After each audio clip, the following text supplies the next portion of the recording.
Ako po itong si Basilio. Basilio?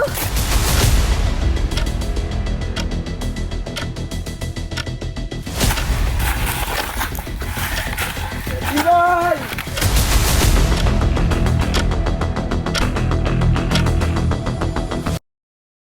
Sisiguraduhin ko na magbabayad ang mga Espanyol sa kanilang ginawa. Hindi ka ba marunong?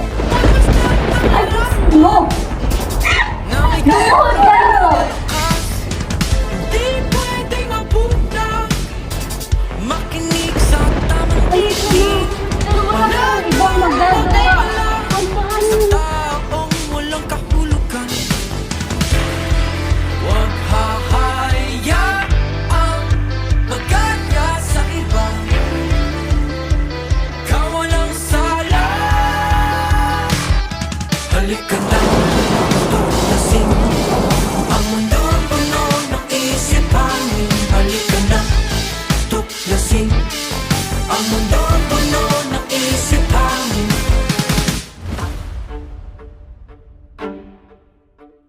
Mas mabuti pang umalis ka muna dito, Don Simon. Hindi tayo papayag ng patayo sila para lang wikang Kastila. Tama! Para may espiya! Ng malang kalupain. Gagawa tayo ng paralan sa wikang Kastila. Ha ha ha ha. Gagawin natin mga mamang ang mga estudyante. Isagani! Inayawan mo na ba ako? Huli na ang lahat, Isagani. Ipapakasal na ako kay Juanito. Kung mahal mo ako, pakawalan mo ako.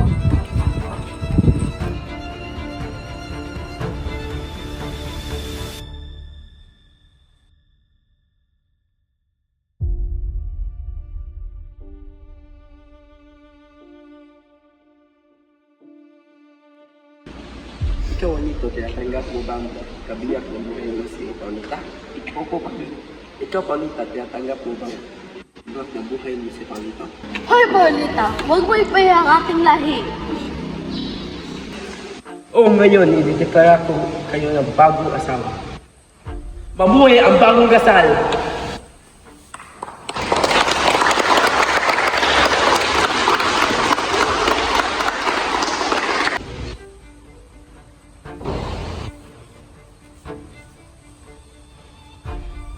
Ang lampara nito ang magsisilbing ilaw sa gabing iyon. Simon, papayag na po ako sa iyong plano. Ha ha ha ha ha ha. May bibigay lang ako na regalo. Ano nga ba ito? Para at may sulat pa. Oo nga, kaibara nga ito. Mga kasama, walang sinyalis na pinadama. Sulong! Patay na po si Maria Clara. Ha? Ano? Si Marian! Hindi!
Padre,